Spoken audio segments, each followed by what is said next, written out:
Thomas Reed never planned on being alone at 56. After a drawn-out divorce and his children leaving for college, the house that once echoed with laughter now rang hollow. On a gray October morning, he packed a few essentials, locked the front door without ceremony, and drove west, toward the forests of Olympic National Park. He didn't tell anyone where he was going, maybe because he didn't know either. The silence hit harder than he expected. That first night, curled inside a borrowed tent under a canopy of ancient trees, the darkness didn't feel peaceful. It felt vast, like a mirror showing him everything he'd avoided. The years he'd poured into a marriage that quietly faded, the job he lost in a round of layoffs, the steady rhythm of a life that no longer existed. He wrote in his journal with a shaking hand, "I've been alone before, but this feels like I've disappeared." Most people think loneliness is about being without others, but Thomas was beginning to learn something else. Loneliness is not the absence of people. It's the absence of belonging, even to yourself. Out here, with no signal, no voices, no roles to play, he was no longer anyone's husband, father, or employee. He was just a man in the woods, and the question whispered beneath the wind wasn't, "Who will love me now?" It was, "Can I stand being with myself?" The second morning in the forest came with mist curling through the trees like breath. Thomas stirred from his thin sleeping pad, bones aching, throat dry. He stepped outside the tent, boots crunching on damp pine needles. No phone vibrating, no morning emails, just wind in branches and the rhythmic call of a distant bird. He made tea over a portable burner and stared into the rising steam. Something about the way it swirled into the air unsettled him, like watching his former life vanish, molecule by molecule. Thomas had always been someone's something, a husband, a manager, a provider. When those titles were stripped away, he thought maybe he'd feel free. But what met him instead was weightlessness, not the kind that liberates, but the kind that disorients. The forest, beautiful as it was, felt indifferent to his pain. He tried reading, journaling, walking, but the silence seemed to echo back the one question he couldn't outrun. Who am I without the noise? At night, loneliness wrapped around him like a fog, slow and suffocating. He found himself staring into the small campfire he built, hypnotized by the flickering flames, feeling more like a ghost than a man. He replayed old conversations with his ex-wife, imagined alternate versions of his life, wondered if his children thought about him at all. Every thought led nowhere, just loops. But one line kept coming back to him, something she had said during their last real fight. "You don't know how to be still, Thomas. You're always filling the silence with something." At the time, it felt like an insult. Now it felt like a map. That night, out of restlessness or desperation, he opened a worn book from his backpack. A gift from her, ironically. The Heart of the Buddha's Teaching by Thich Nhat Hanh. The page she had bookmarked was on shunyata, emptiness, but it didn't describe emptiness as most people understand it. It wasn't about nothingness or despair. It was about spaciousness, the kind of space that allows new life to grow. He read aloud under his breath. "Emptiness is not a void. It is the absence of false perceptions. To be empty is to be full of everything." He stopped. Read it again. Let the words sit. The forest hadn't been empty after all. It was simply unfiltered, untouched by his expectations. It didn't care who he had been. It didn't judge his losses. It was just present. And maybe that was the invitation. Thomas decided to try something radical. Nothing. No distractions, no to-do lists, no attempts to fix anything. Just 3 breaths. That's what the book said. 3 mindful breaths. So he sat on a flat rock near the fire and inhaled. Here, he exhaled. Now. Again. Here. Now. By the third breath, something subtle shifted. Not peace exactly, but pause. A space between the noise of his mind. A crack in the shell. The next day, he walked slowly through the trees. He noticed the way light filtered through the leaves, how the earth smelled after last night's rain. For the first time, he didn't feel like the forest was ignoring him. It felt like it was reflecting him. Stillness no longer felt like punishment. It felt like permission. Each morning after, he made it a habit. 3 breaths before leaving the tent, 3 more before meals. He didn't call it meditation. He didn't need a name. It was just him, breathing, without trying to be anyone or fix anything. And the forest responded. He started hearing things he hadn't before. The rustle of a deer in the underbrush, the way the wind changed direction right before rain, the distant sound of water. These weren't revelations. They were reminders that life doesn't stop just because yours has unraveled. That being alone isn't a verdict. It's a season, one that, if you let it, can restore more than it takes. Still, some nights the ache returned. Memories, regrets, what-ifs. They didn't disappear, but they lost their grip. Because now there was also the fire, the tea, the sound of his own breath, and the sense that maybe, just maybe, solitude wasn't the enemy. He remembered a story he once heard about monks who meditated in caves for years, not to escape life, but to meet it more truthfully. He wasn't a monk. He didn't want years. But he understood now that to face the silence is to meet yourself without costumes. One evening, on a trail he hadn't walked before, he stumbled upon a small overlook. The valley below was washed in gold from the setting sun. Thomas stood there for a long time, hand on the bark of an old cedar tree, breath steady. He didn't feel lost. He didn't feel found. He just was. And for the first time in months, that was enough.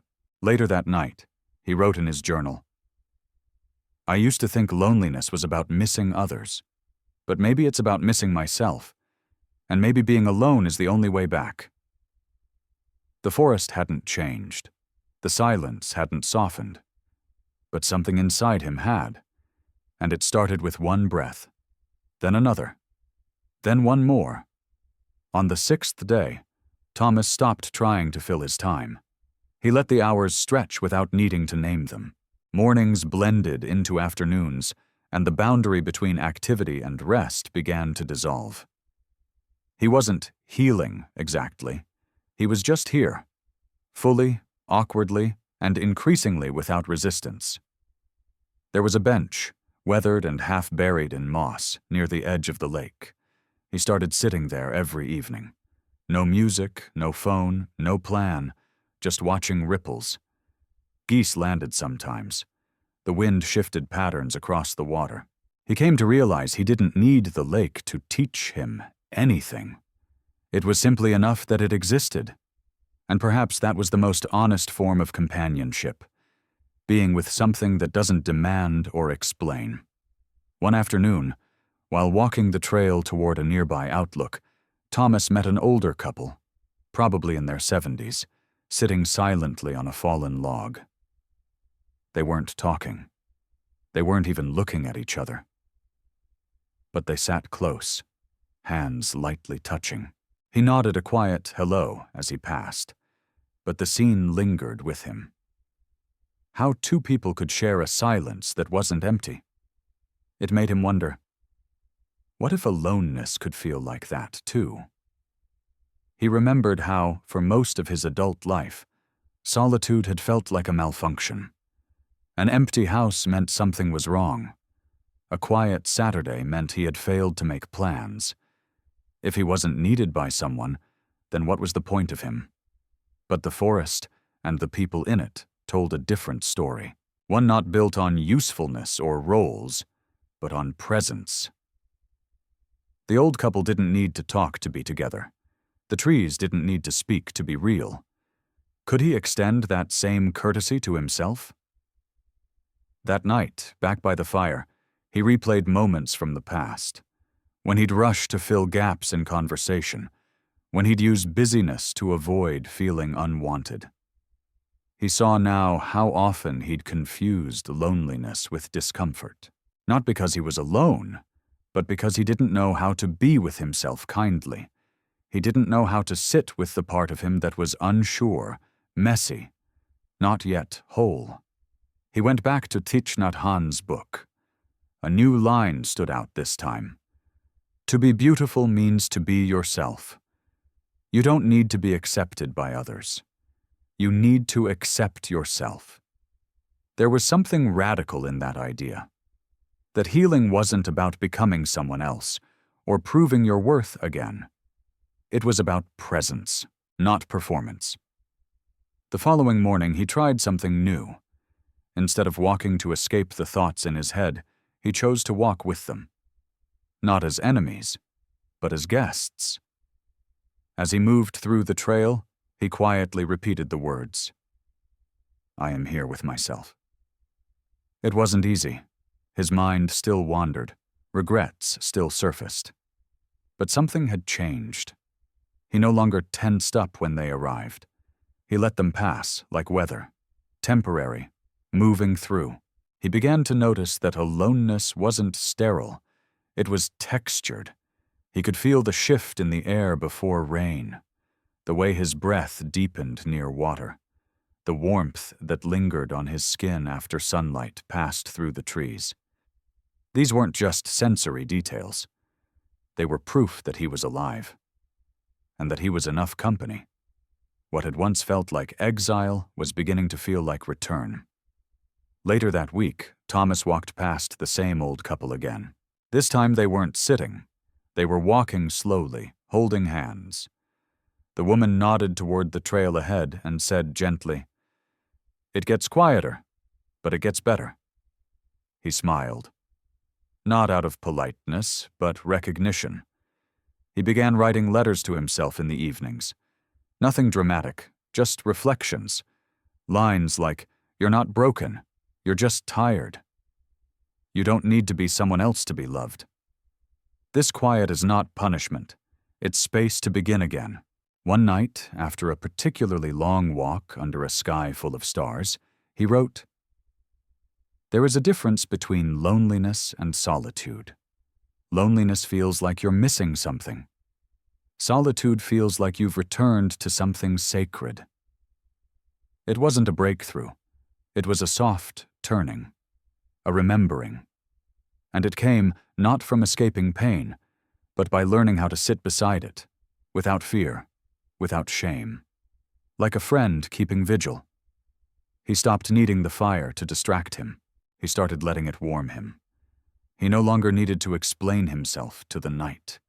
He just let it fall around him. And slowly, without effort or announcement, the forest stopped being a backdrop to his suffering. It became a companion to his becoming. He no longer searched for meaning in every bird call or falling leaf. He just watched them and let them be. The same way he was starting to watch himself. That, he realized, was the quiet truth Buddhism had been whispering to him all along. The mind wants answers, but the heart wants presence. And when you stop trying to solve yourself, you make space to meet yourself. Not as a project, not as a failure, but simply as someone still breathing, still walking, still here. On the 12th day, Thomas packed up his tent for the last time. The nylon folds felt lighter now, or maybe he had become stronger in the ways that couldn't be measured. The sky was clear, the air brisk with the scent of pine and damp earth. He lingered for a moment before loading the car, staring at the clearing that had become his quiet sanctuary. There were no big realizations, no cinematic goodbyes, just a deep breath and a simple nod of gratitude. The drive home took 6 hours, but the shift felt much longer. He passed familiar gas stations, chain restaurants, and the kind of towns he used to fly through without noticing. Everything looked the same, yet everything felt different. It wasn't the world that had changed. It was his way of being in it. When he stepped back into his apartment, it was as quiet as the forest, but in a different way. Artificial. Still. The TV remote sat untouched. The fridge hummed in the background. The air had that stale stillness of a place long left uninhabited. But Thomas didn't rush to fill it. He didn't turn on music or make a list or scroll through his phone. He stood in the doorway, dropped his keys into the bowl by habit, and let the silence settle. There was no dramatic moment of rebirth, no one waiting with open arms or welcome banners, just him. And yet, it was enough. The first night back, he didn't sleep well. The city sounds, distant sirens, cars passing, the hum of the building, felt jarring after so many nights under starlight. But he didn't resent it. He lay in bed and whispered the same words he had whispered in the woods. I am here with myself. That, he knew now, was the difference between loneliness and solitude, not the presence or absence of people, but the presence or absence of self-acceptance. Over the next few days, Thomas returned to his routines, but something had shifted. He made tea slowly, choosing the mug with care. He folded laundry without rush. He walked to the local park, not to distract himself, but simply to be among trees again. He wasn't trying to stay mindful or perform any particular version of wellness. He just lived with a softer rhythm. His daughter called one evening. He hadn't heard her voice in a couple of weeks. She asked how he was. There was a pause before he answered. Not because he didn't know what to say, but because he wanted to answer honestly. I'm quieter, he said, but not empty. She paused too. Then she said, You sound different. Calmer, maybe.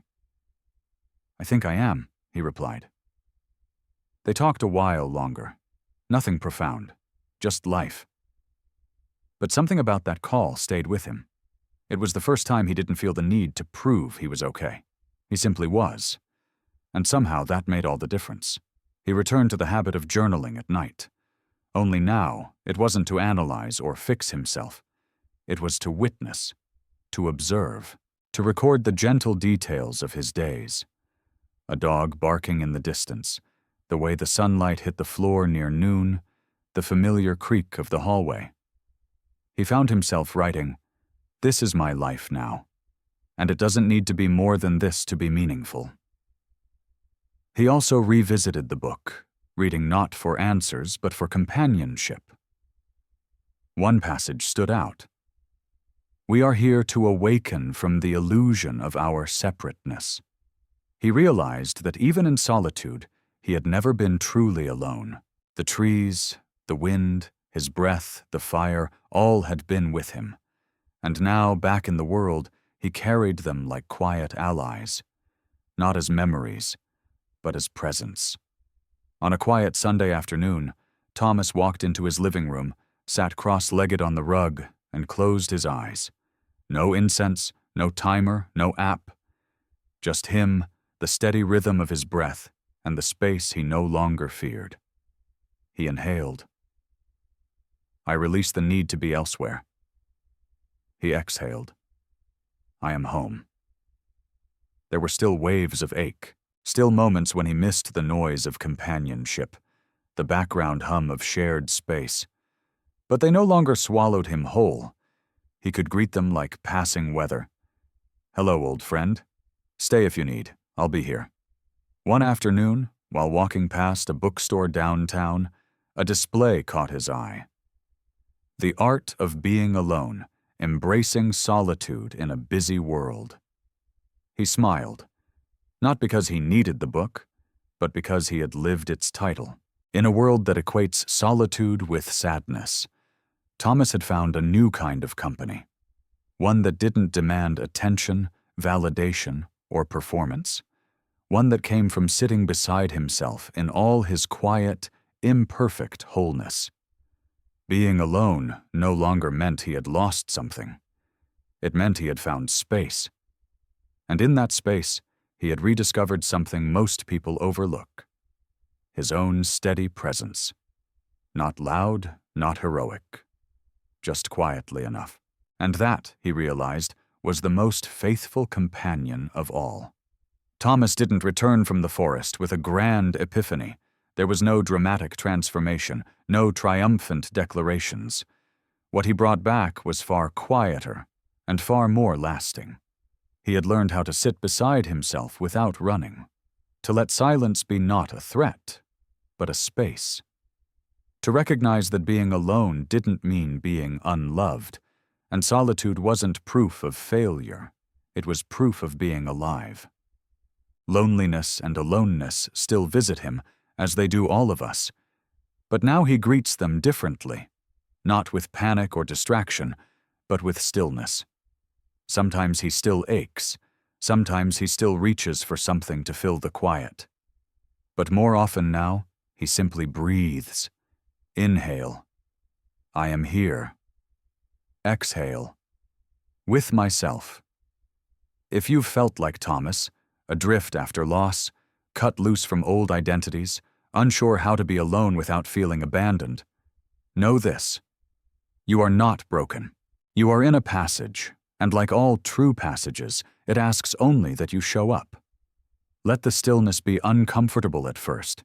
Let it feel unfamiliar. But stay, because beyond the ache, beneath the fear, there is something waiting: your own quiet companionship. It doesn't need to impress. It doesn't need to be fixed. It only needs your presence. So if you're watching this with that hollow feeling in your chest, maybe tonight is the night you sit beside it. Not to chase it away, just to notice, just to breathe. And if that's all you do, 3 breaths here and now, it's enough.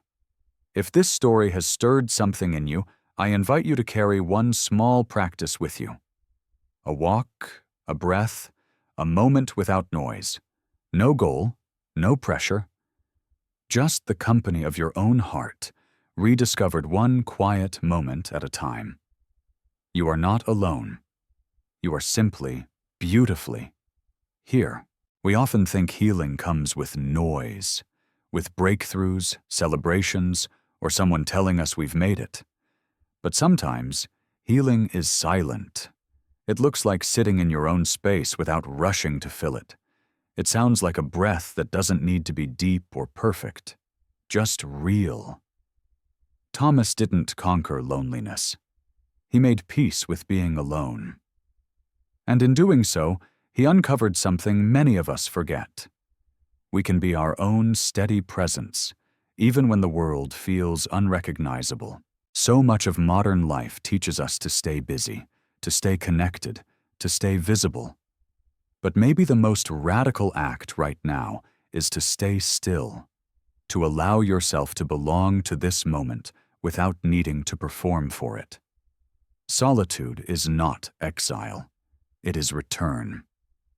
As you move forward from this story, consider this question, not as something to answer, but as something to live with. Who are you when no one else is watching? Not who you should be, not who you used to be, but who you are in the quiet. Let that question be your companion, and let this silence, if only for a moment, feel like home.